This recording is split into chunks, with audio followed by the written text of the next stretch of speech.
collector friend of mine. We were on the same flight back from Jakarta, and he just bought this building. So Dr. Tan Lok Man, who is the other collector, he has already got 2 of this museum. This is number 3. So he ran out of artwork to put into the museum. So he asked me whether if I would like to put my collection in here. I was thinking about it, and I thought because I've been collecting a lot of political artwork since 1994 when I came back to Malaysia.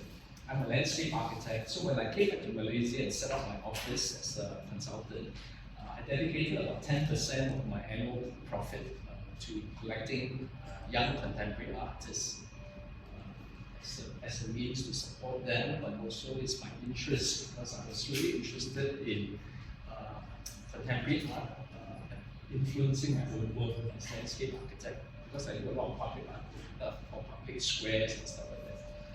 So this collection is about 30 years of collection. It's only probably about 15% of my collection. It's another 85% in storage. And when we decided that we would do this, I told Dr. Tan that we need curators to curate it. So I gave all my images to 2 young curators. Their names are on that board there, Kajin and Shou. Initially, I told Dr. Tan I wanted to do a Reformasi show because I was collected at the beginning of the Reformasi and also terminated, or not terminated, but there's this change of government in Malaysia 2 years ago. So I wanted to show what the artist was doing during that period because artists are very sensitive to issues like what's happening in the country, in the nation. But the 2 curators decided that they would do more than just the Reformasi. They actually named the show as something of descent. Strategies of Descent. And they divided it into 6 parts. And I'm going to show you through the 6 parts. It's on 3 floors, 2 sections on each floor. Basically talking about what the strategies of young artists was using as a political means of protest. This first section that I'm going to take you through with the red walls are mostly done in the early 90s. At that time, early 90s was during the Asian financial crisis and also the sacking of Anwar Ibrahim.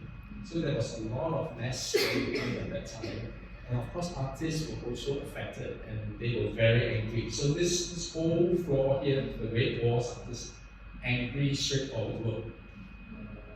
And it was actually epitomized by a group of young artists that graduated that year from UITM. It's a very prominent local art school. This group of artists, about 5 of them, 7 of them, 5 of them are more prominent. They call themselves Mata Hati, the eye of the heart. And if you are familiar with Malaysian history, in 1969 we had a big racial riot. And after that there was a whole period of Islamization. But also in the world kind of art scene, there was the emergence of abstract expressionism, symbolized by people like Jackson Pollock and people like that. And they were just doing abstract work. And in Malaysia, we went 100% into abstract work. So none of the local artists was doing any more figurative work until the early 90s when this group of young boys graduated. They said that we want to do figures. Because abstract work, it's very hard for them to express what they are really feeling and what they want to talk about. So when Mata Hati boys graduated in 1993, all of them did very big show. This one at the back here is Ahmad Fuad. He's probably one of the most prominent Mata Hati boys now. 4 of them are here, and then one more is at the top floor. So Fuad, Amir Soyeb, Masno, and on this wall, this wall here is this wall. Basically, yeah, so there are works which talks about contemporary issues. This particular one is Budin. Budin is 1 or 2 years after the Mahatma was. He's also quite prominent now.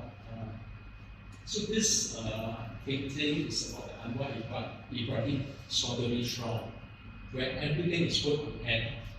All the sex scandals or his accused sex scandal were in court and reported, including mattresses that they brought to court as evidence and stuff like that.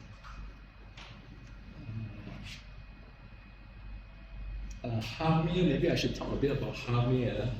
Some of them at that time when they graduated in the early 90s, they cannot survive as full-time artists. There were very little patronage in the 90s of young artists. So I could, at that time when I came back before, I could actually in one hand count the number of full-time artists. A lot of them have, maybe too long.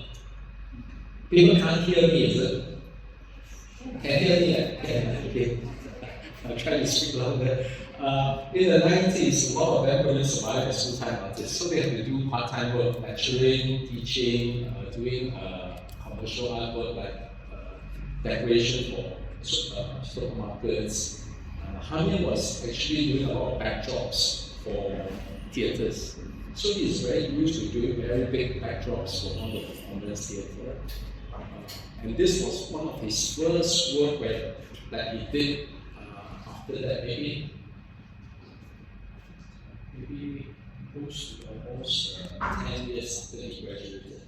Then he did this painting because he wanted to come back into the visual art world. So he exhibited this at one of the gallery.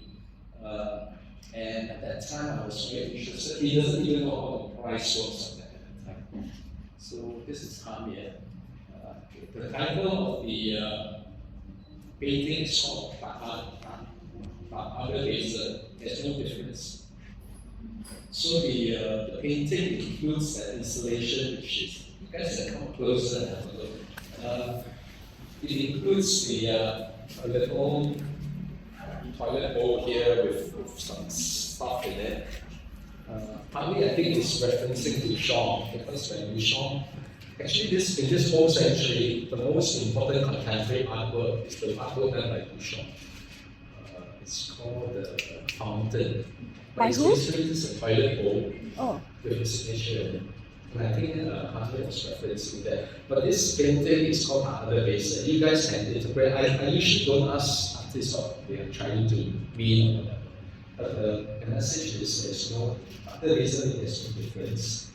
There's a little baby in here with all these internal parts or something.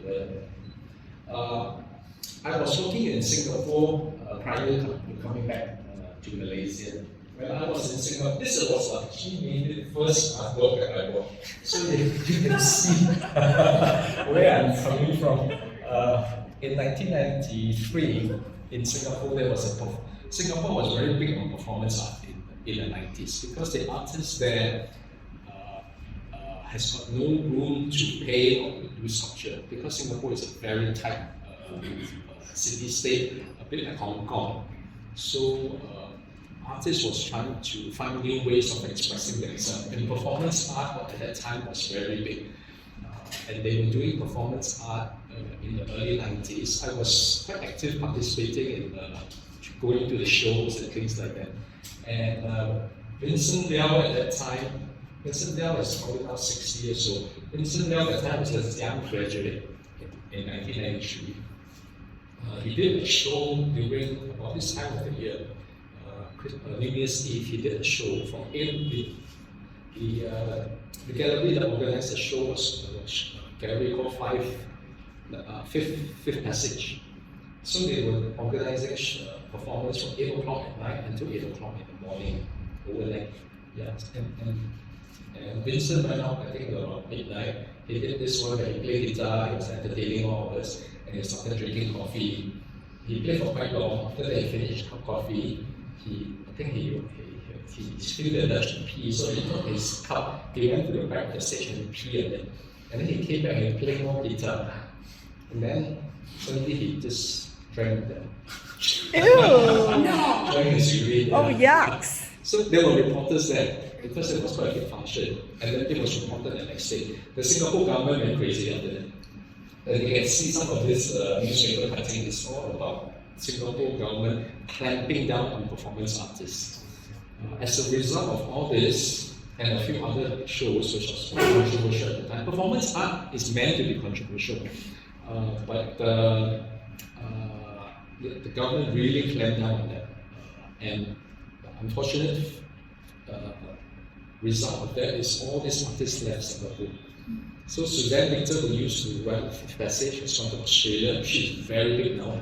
Vincent now went to Dubai, Yellow Man went to Japan, etc., etc. So when the Singapore Art Museum was put together maybe 8 years or 6 years ago, they invited all of them back, and they were all given permanent exhibition.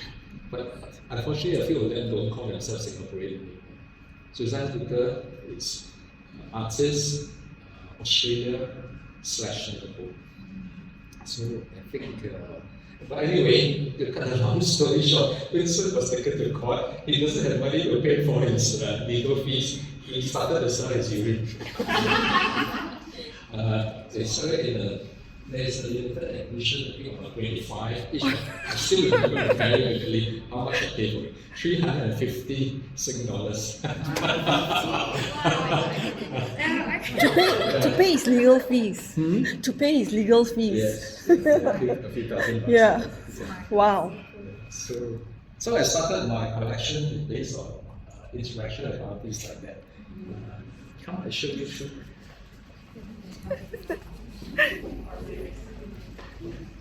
If you want more information, most of the key information are actually on the wall. The curators have actually done that. In fact, they are actually now producing a catalogue. It's going to come out soon, which will give a bit more information from their point of view. I think Kanjin is running towards this museum too. Sorry? The curators, they have different sessions where they take people through. Oh yes, but at the moment it's just. Okay, yeah. Unfortunately, you got me today, so you get the collector's part of it. But I'm not so intellectual. These guys are really intellectual.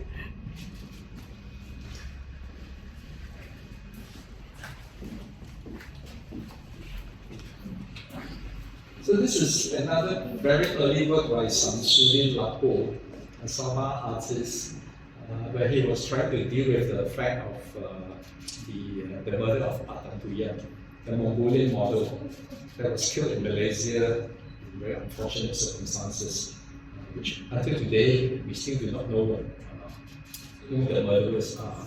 But anyway, she was an interpreter but also a model.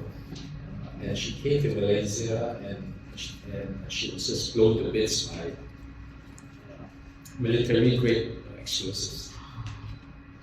This case is still on at the moment. So this is another way in which artists was trying to just deal with some of the issues.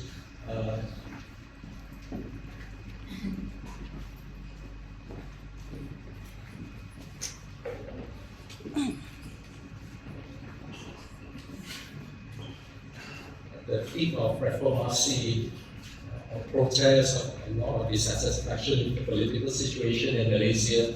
There is this particular individual. He is not. He's not even an artist. Roman Awon. If you anyone of you know him, he is a writer. He used to write for Malaysian TV. But he was so angry at that time that he felt that he had to put some of his emotions into paintings. So he painted this work, and he called it the Mahabharata. Wow. He's not a painter. Anyway, he painted a portrait. I still don't know whether this is Najib or this is Mahathir. He's wearing a judge straight, and he went into quite detailed drawing of all the pharmaceutical position. And he put a huge date as the press for this guy. So yeah, this is very obvious form of protest. Yeah. Later, when I take you through the rest of the gallery, I think a lot of artists managed to calm down because at that time the oppression was actually quite serious. If you remember in the 90s, Operation Umbrella was in the 80s, but at that time ISA was still around and there were a lot of oppression. So it's quite great for artists actually to do work like this at that time. These other two paintings behind you hanging on the wall and coming back to the ground is a group of another group of young activists, artists from Sabah. They work as a collective of 8 or 10 of them, and their main medium of expression is woodcuts and prints. So they carve on plywood. You can see the drawing of the plywood here is 8 by 4, so there's 2 or 3 pieces of plywood here. That particular piece of work was banned. At one time, it got very, very controversial. If you Google it, you'll probably see some of the controversies behind it. It was hung up in APW at one time, and there was a complaint by a person that says that this piece of work is very unpatriotic. And at that time, the people who funded the project was Japan Foundation. So, of course, Japan Foundation was attacked as showing works that is criticizing the Malaysian government. But it's very, very simple things. It's at the bottom you see like flooding, deforestation. At the time, the GST and the IC issue was a big thing. Of course, 1MDB, etc. So this work has to be taken down, and that it is unfortunate. But artists does generate reaction like that in public. So this is another piece of this work. That's Justin Lim. Justin Lim's Last Supper. I think the curators put that in relation to the Mongolian model that was blown to pieces one after another. It's quite. Okay, this other section, section 2, is another strategy which artists use, which is using the element of play, games, functions. I think the first one that you see here is an installation by Shannon Chin, 2008. Yeah, it started just before the 2008 election. It was a very heated up election, but the balls are all the political parties that participated in that election, including all the independents symbols. The challenge as we come through here, Fahmi Reza at one time was a main protest on this tower that you see nearby, the 118 tower, because it was sitting on a park. Initially, that thing is a park. Tunku Abdul Rahman proclaimed independence in this stadium next to it, and these are all magnets you can move. Tunku Abdul Rahman, I mean the building form of that building is actually the silhouette of Tunku Abdul Rahman declaring independence. So at that time, Fahmi Reza was protesting at the site almost every weekend. And one of the main issues was because there were some of these iconic pavilions.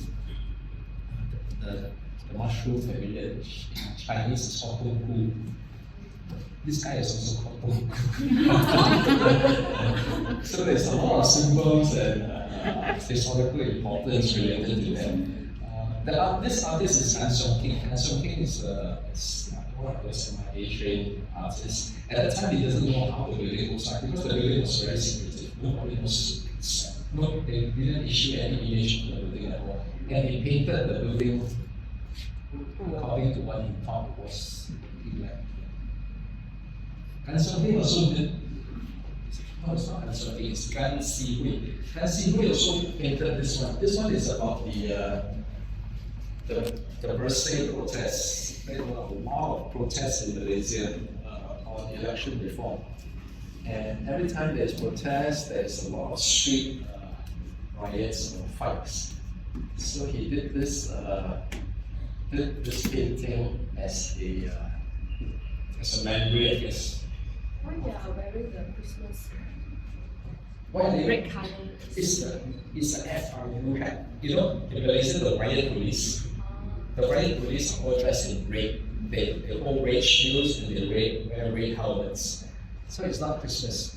And These are the riot police. They are the most feared police in Malaysia. yellow for birthday. Yellow for birthday. Yellow are the birthday, yeah. Yellow is the movement. So in this exhibition, later you see some Indonesian works and also some Filipino works. They are there because Reformasi could big movement for reform in Malaysia. It's influenced by two other countries mainly. One is the Philippines during the overthrow of Ferdinand Marcos.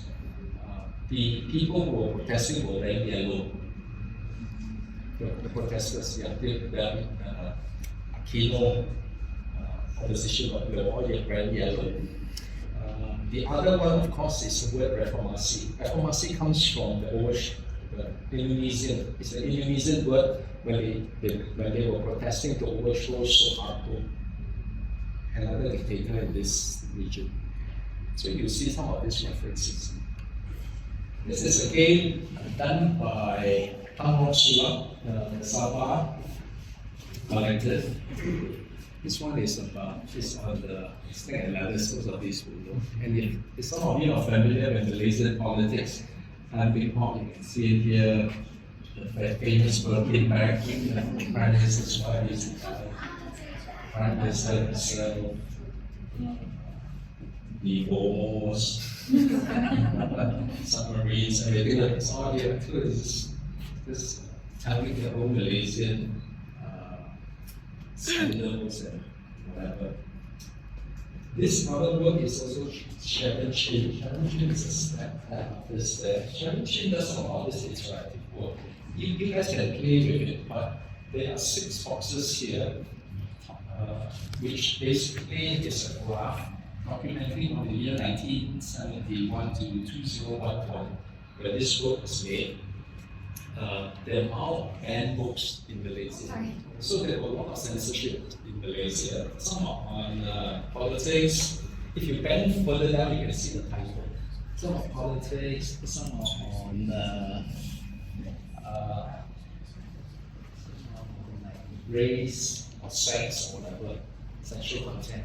And you're supposed to pick up the thing and then you move it through the graph. And if you're not careful, you will hit a roadblock. Sound a siren.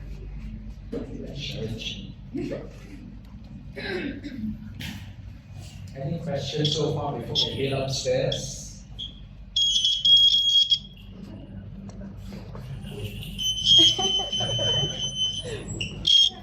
Okay, we go upstairs to the next section. Some can take the lift if you want. If you can't walk, you can take the lift.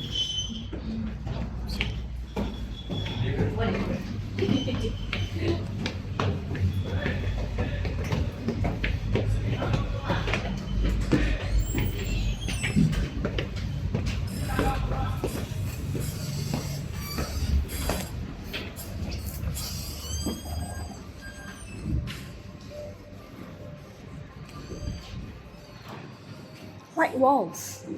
Change your day. White walls.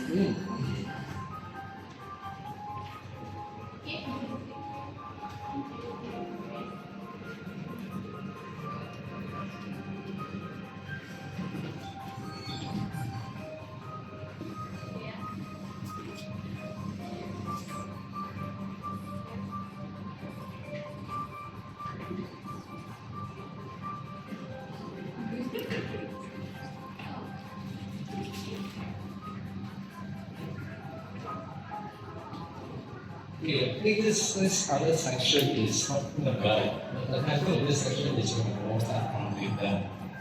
basically, it is, I think it's shown in a video. As I thought maybe you can look at some of the summary of the videos during the Reformasi period. Basically, it started when the Asian financial crisis started. A lot of government got looked into trouble, and a lot of contradictions started to surface because there was a lot of disagreement among the politicians at the head of state at the time on how to resolve some of their economic problems related to their state. In Malaysia, it was the friction between Anwar Ibrahim and our Prime Minister. Anwar Ibrahim at that time was the Deputy Prime Minister. He was supposed to succeed the Prime Minister who was stepping down. And then the Asian financial crisis happened. And there were disagreement at the time. And of course, that disagreement led to one of them being sacked. And it was Anwar Ibrahim. And then, of course, associated with that, there was a lot of repression. A lot of street protests, also a lot of oppression. And artists at that time started I think, to get frightened. Because if you guys are familiar during that time, Anwar Ibrahim was arrested. He was taken into prison. A few days later, he emerged, going to the court, and people saw that he got a black eye because he was beaten in prison. So if the Deputy Prime Minister is kind of treated that way, who are we as artists to protest or try to be funny about it? And I guess this whole section is a bit of that. I think another thing to point out is that the logo of the main party that Anwar Ibrahim now represents is actually a black eye. It was inspired by the black eye. The other one is this eye. And the flag was designed by one of the most important artists called Ahmad Jamal. If you guys know Ahmad Jamal, he's like one of the top 6 modernist artists in Malaysia. Do you have his painting here? I don't have Ahmad Jamal because I can't afford this. Oh, is it? I only collect the young ones. Ahmad Jamal is considered the masters. And I think at that time, artwork that emerges are things like this. And this is Pantai Meng. He did this series of work where he did windows and he did clothing that was hung on the balcony of windows. It's very simple or whatever, simplistic like that, but it's actually a quite big commentary on Malaysian politics. You know why? You see this flag here? This is the flag. Let me show you. BN? This BN. It's the Pakistan national logo. What? You see the Dutching? Oh. Can you see the? Can you see the? Yeah. Resemblance, the colors. Yes. The white. Small with line. Oh. Yeah. Yeah. Yeah. So artists has to resort to a lot of subtle way of telling stories. That one is minstrel. Minstrel just use a lot of the flags used in political campaign to do things like that. This is Sharon Chin. Sharon Chin paints weeds, Malaysian weeds onto political flags. Maybe I'll take you to this other work here. This work is also quite political. Can people tell me why? This is the same art. These are pipes. It's a pipes, yeah, leaking Pipes. pipes. All the leakages from our system. Yeah. One timing is painting the ceiling of the parliament. At one time the parliament was leaking. I don't know where he got this image from, whether it was actually a photograph, but he painted it. Timing is a very what they call realistic painter. So he painted this work and also this work down here. This oil painting, that's the leaking parliament. This is a series of water filters that he painted throughout Malaysia. They are all dirty water filters, full of sediments and silt. Another artist at that time, Liu Kong Yu, I think maybe he saw what Taiwan was doing, so he did this work here, where he took the sediments from water filter and he painted scene from Malaysia. This is from Lake Gardens. This is a scene in Lake Gardens. It's painted with all the sediments. The other work there is Saiful Rasman. He's a very tricky artist. Basically, Pelanchak, the chalk of all the political things happening in Malaysia. But if you're a Malaysian, you will understand some of the humor behind this work. You know what is Pelanchak? Melanchak. Wanker, masturbator. In Malay, it's a clear word, right? This other work I collected recently just because of this show, because I thought it was quite important. Basically, it's ink. Usually, he used flat pen on canvas, and he painted the element.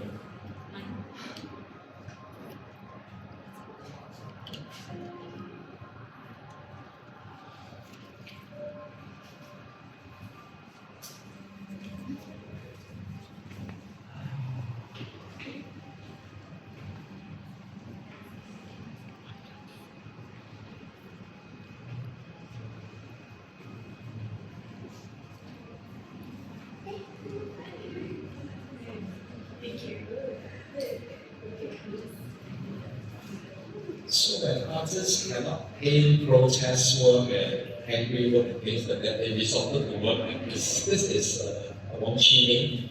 Wong Chi Ming actually is blind on one eye. It's a bit, he cannot see that when he paint. So the strategy that he used a lot is layering. So he put about 10 different layers of images on this painting, from Renaissance painting all the way to Versailles. There is, if you guys can see, there's actually a professor that is shouting or whatever. So it's so-called he posts a lot of images to do this work. Chi Ming I will be showing Chi Ming's work as the last work of this whole show too later. So remember him. The guy with one eye, and he does a lot of layering. This is Shani Ying. Shani Ying basically paint about feminist related issues, but also quite political. And that particular painting there is about a very short period when Haas was working with DAP, two major opponents in the Malaysian political system, working together to form a government. The title of the work is called Raja Safari, King for One Day. The coalitions only lasted for only a few months and then they fall apart in the report. Okay. Next section is all about myths. I guess the whole idea about storytelling and artists trying to imagine our region. I think one very important artist in Malaysia now is Ilan from Sabah. She does a lot of photograph manipulation. This photograph is on the Sulu series, one of the most important series, where she imagined Sabah, Malaysia as part of the Sulu Sultanate region.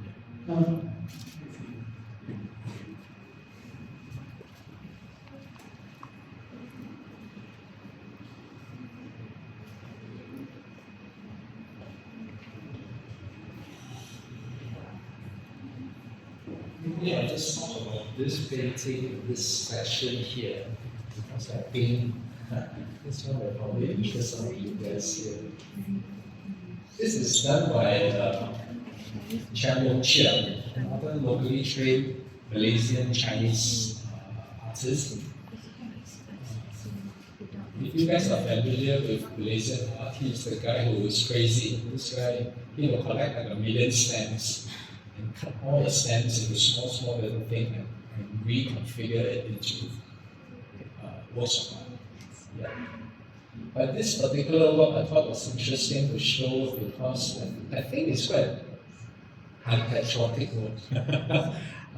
He was also very angry at the time, I guess, alienated. Basically, Yongcha paints a lot in black and white, and he paints himself, a self-portrait with his girlfriend or wife, and then all the other things happening in it. But if you guys can read Chinese, right, there is some secret messages in this painting. On the flag. It's not on the flag. Oh. Yes. In the It's on the leaves of the trees. You can see, right? If some of you can read Chinese, 张永江 is his name, 永江, 34 years old.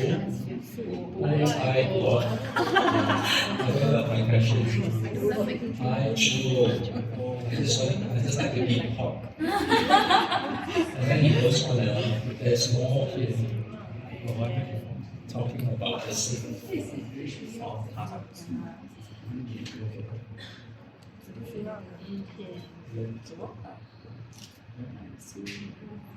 Roger Shariman also graduated in the 90s, same time as the Mata Hati boys. But Roger Shariman was from the royal family in Perak. He was one of the Rajas there. And he learns to, you know, in all the palaces, they make Chris in South, in Kuala Bangsa. If you go there today, there's still a lot of Chris maker. So he learned his skill as Chris maker. And then he went to UITM to study art. When he graduated, he started to make sculptures like this. These are basically warriors.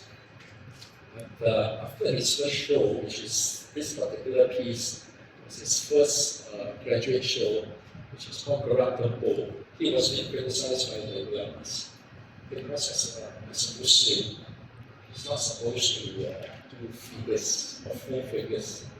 So Raja Shariman went through a lot of contradiction after that. He started to self-censor himself. He started to modify some of his work. His latest series looks like this, where he kind of lost one of the limbs. Instead of a typical limb with all these 5 fingers, the limb got lost. Sometimes the leg got lost. But today, Raja Shariman is one of the most prominent Malaysian sculptors. His latest work, some of this here, where he went back to full figures. And I think the situation is now not so oppressive anymore. Because artists challenge, we keep challenging, why can't we use figures, why can't we do one? So there's a lot of debate going on in art circle. And today, I think it's quite acceptable for young artists to start to do figures again.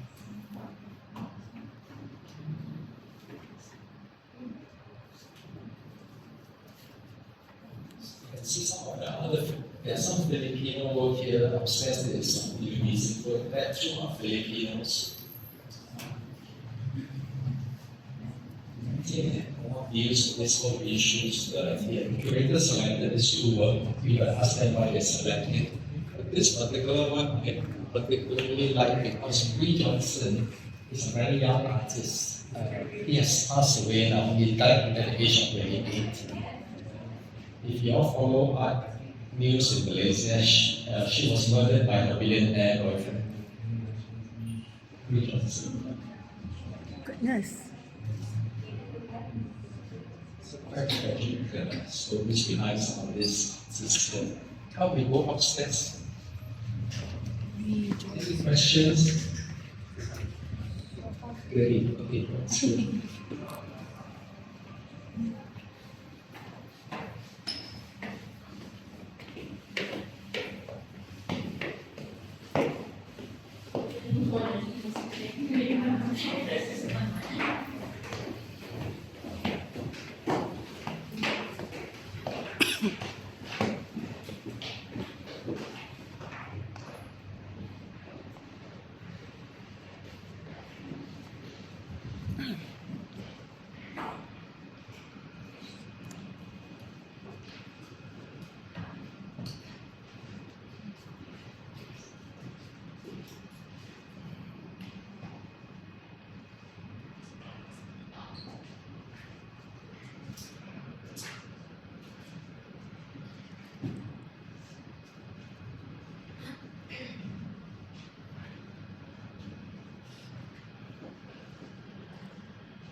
So I was working with two very young and idealistic curators, and I quickly realized after I appointed them that I have zero say in the edition.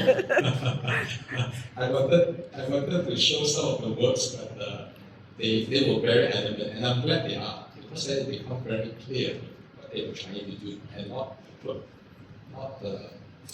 of sidetrack on themselves. So the only way in which I was allowed to put some of the works is this corner here called the Sek San corner. They gave me a small little corner here where I'm free to put whatever artwork I have. I put some of this work because I thought it was very interesting for some of my collective friends to see. Yilan, the girl that was down from Sabah that I talked about, the Sulu series, she is not known as a painter, but she has only done a few paintings in her entire career. And this is one of the paintings that Yilan did. The other one is Kansi Hui, the guy who did the Mag Network. He painted the Sheraton move, basically the overthrow of the Pakistan government after 2 years in power. And then later you guys can wonder, maybe it's the group is too big to come in, later you all can come in. This other work is the guy who painted the leaking parliament and the dirty water filter. It's two black and white painting that looks like photograph, but they are not photograph. They are white painting. Later you come and look at the skill, basically it's about holding the skill. And then I put a lot of the books that influence my collection that read here. You guys can help yourself a bit. If you want to get into more of the guys like the Matata team, they got big catalogs here. The very important exhibition that was done in Malaysia. This particular one is now on show in Wilhelm Gallery. Wilhelm Gallery now is doing the 90s show. All the exhibition that was done in the 90s. And that was a time where the angry red painting artists were I've got a sensor work there later. If you guys want to know, you got to ask me to show it to you personally. Okay, come in here, guys. This painting is done by Bayu Okomo, one of the 5 Matahari boys. It is very important to me because this is the first painting that I bought in 1994 when I started the collection. In our collection today, probably we have about 700 works. This is the one that started it all. And a lot of people ask me, why do I buy painting like this, which is not very pretty. It's actually quite difficult works to hang on walls. But I myself is kind of like an activist. I came from the student movement in the 70s and the 80s and 90s. So I was very drawn to works that has got content that talks about matters that are so close to my heart. So Bayu at that time when he graduated from UIT, the first thing he painted was this whole series of issues, apartheid, Vietnam War, Afghanistan invasion. This one is Afghan boy. So this is talking about the invasion by Russia of Afghanistan. But you see artists like this, when they do work, the beauty of sometimes when you look at artwork is that sometimes it's not the work of canvas. Look at what Picasso did with Guernica and things like that. Even today, you can still look at it with a fresh perspective. And when we look at Gaza today, values of open book is immediately jump off in terms of the issue that we're trying to bring to our attention in 1994. This is canvas, and then you use fish hook to hook it. Initially, we don't have this board backing, and I've been trying to hang it myself and figure out caught in one of those hooks. Jalani. Okay. The curators want to use this painting as the keyword in this particular section. This section is about, what is this section about? The section is Recognition. Yeah. Oh, okay, the other side of Malaysia. Okay. You see, I don't know very much. But anyway, this is done by Amazaki. Amazaki, you guys know, is a kind of prominent Malaysian artist with a very good figurative work. This particular work is about drug addicts. So Zaki in Johor Bahru supports a foundation. He set up a foundation to help drug addicts, HIV positive drug addicts. And he did this show to raise money for the foundation. This is Ajong. Ajong is a drug addict. Ajong now runs the foundation for Zaki in Johor. But Zaki is a very good charcoal as well as acrylic painter. He draws on very rough paper, but you can see the details, his wrinkle and things like that. Looks like a photograph. It looks like Yeah. it's a very rough charcoal painting. Maybe I talk about this painting because this also has an interesting story. This is a Myanmar artist from Myanmar. His name is Tian Lin. He's probably about 60 years old.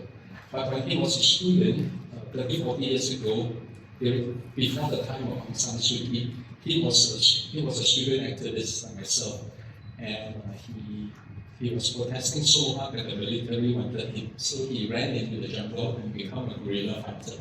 He fought in the jungle for many years until he was arrested and he was thrown into prison and incarcerated for many years, put into solitary confinement. And the story that he tells, that he tried to make sense of his being in prison was by painting, because people managed to sneak in, paint to it, but he has got no canvas and he's got no brushes and stuff like that. So what he did was he put the works on the cement floor, and he used his fingers to kind of to work with the paint. He used his fingers, he used plates. He said he used cigarette lighters, fork, spoon, and he painted on the floor, and then he would take the clothing of the prisoners, cut them out, sew them together, and kind of print it on the floor. So when he was released, he came to Malaysia, in Ribut Alam, where he did a residency, and he did this series of work based on his prison time. Tian Lin, when he was released during the Aung San Suu Kyi rule, he married the British High Commissioner. Today they're still married. Today, I think he's still now back in Myanmar. He couldn't come out. His wife is in England. So this is Tian Lin.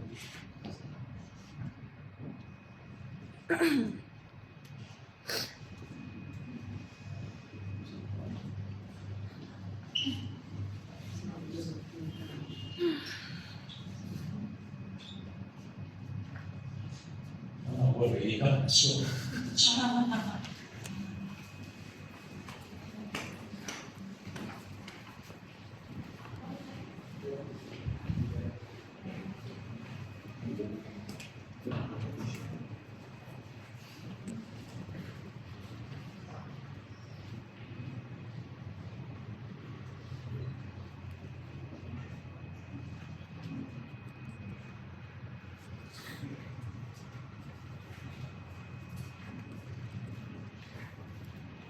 Section, the curators call it common horizon.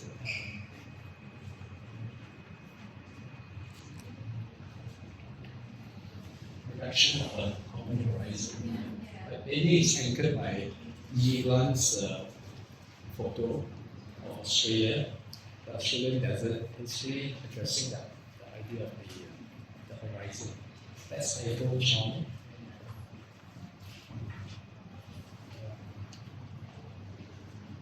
I should speak a bit about Loyola. Loyola is an Indonesian artist, a very good friend of mine. Again, an activist. He does a lot of his work together with the villagers. This particular series was done in East Java. Loyola was working in the community there for more than 20 years. When he first started, he was just working with the villagers. He was documenting them, teaching art to the kids and things like that. But that particular village that we worked with was totally destroyed by a dam. They built a dam there, so they were all paddy farmers. They had to kind of be evacuated, put into a new village, and be given compensation. So they couldn't work as they lost their land. They couldn't work as farmers anymore. So most of them become construction workers or domestic workers in the case of the women. He went back about 20 years later, and then he saw the condition of the children. When the domestic mother came back from Jakarta, they were buying the kids on toys, marbles, handphones, and he hated that. Kids. And then he actually, I don't know why the kids, he's taken a lot of photographs of the kids with mud in the face. So this is Loyola.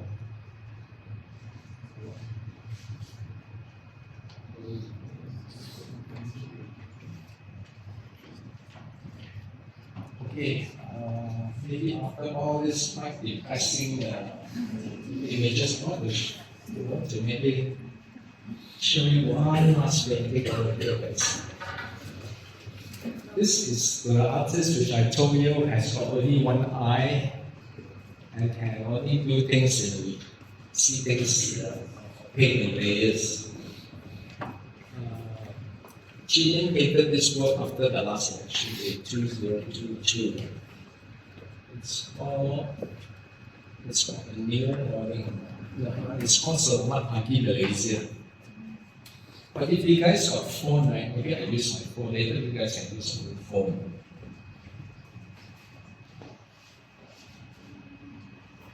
You're gonna scan that work, and then you're gonna look at it with the camera. Basically, it is augmented reality painting. Chi Ming has painted many layers, but each layer he photographed it. The first layer that he painted has totally disappeared because he painted so many other images over it. But if you look at it with his app, which is an Instagram app, you can see the different layers. So there's a LRT door, there's a tiger, and as you move further in, you can see the words Selamat Pagi Malaysia. Good morning, Malaysia. Wow. And that is the last painting of the show, guys. Thank you very much. You only got one eye. Upstairs, there's one more layer of roof garden. You're welcome to go and have a look. That roof garden is done by me.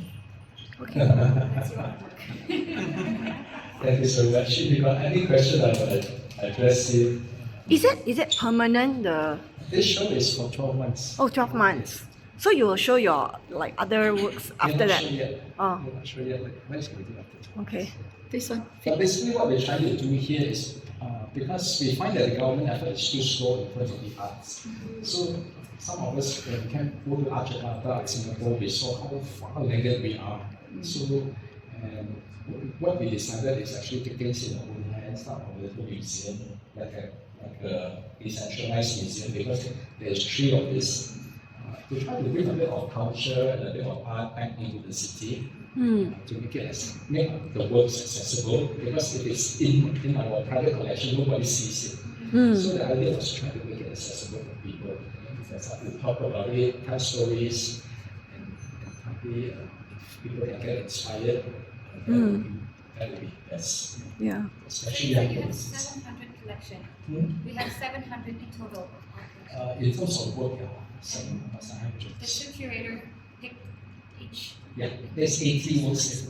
So would you say like this is a really good way to like represent yourself and how you see your mindset or how your perspective towards Malaysia? Is that, can you say it like that? In Yeah, some I ways? think this is one perspective. Yeah. But I got many ways of looking at the world. Yeah, this is one way to see it. Wait for your next one. Yeah. If you guys are familiar, I also run another social enterprise called Kebun Mangsa. Yeah. So that is the farming aspect, food production. So there's art, there's food production, whatever. And the other thing that we are trying to do, we also do is urban rejuvenation. So if you walk 2 blocks down here, right scale, that is also part of our initiative. Could you show us the sensor? Sure. Check Yes.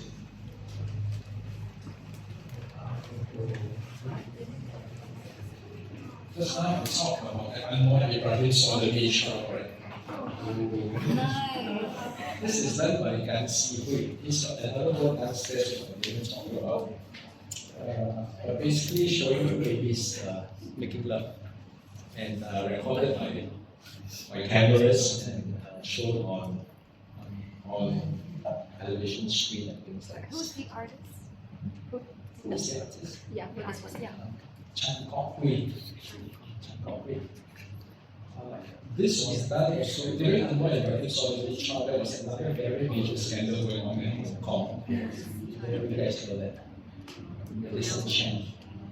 Edison Chen. Yeah. Oh, yeah. Yeah. His collection. So Edison Chen is a very famous Hong Kong actor, and he I think his phone or his laptop broke down and sent it for repair. No. And the repair guy copied all his sex videos, and the guy was releasing it one every day. So there was a huge sensation among the social media people. Basically, Chan Kok Hui was commenting, I think, on that particular issue as well as some of the issues related to Anwar Ibrahim's Solidarity trial, where people were so interested in the act of sex and all these sensational things that was going on into the courts. So Chan Kok Hui painted 2 kids making love, and I think he's trying to test all of this. Where is the red line? Where do you think that if things like this need to stop? In today's social media, I think it's the same question as whether there's so much knowledge that's going on in social media. That in the past it can be censored. Now because of social media, nothing can be censored. So we got to have a lot of morality and things like that. Kind of filter out some of this sensationalism. So this is what I was thinking. I couldn't hang it because I'm just worried that people are misunderstanding. There's a lot of people who can misunderstand most of this. For the safety of Sek San and the museum, please don't share this particular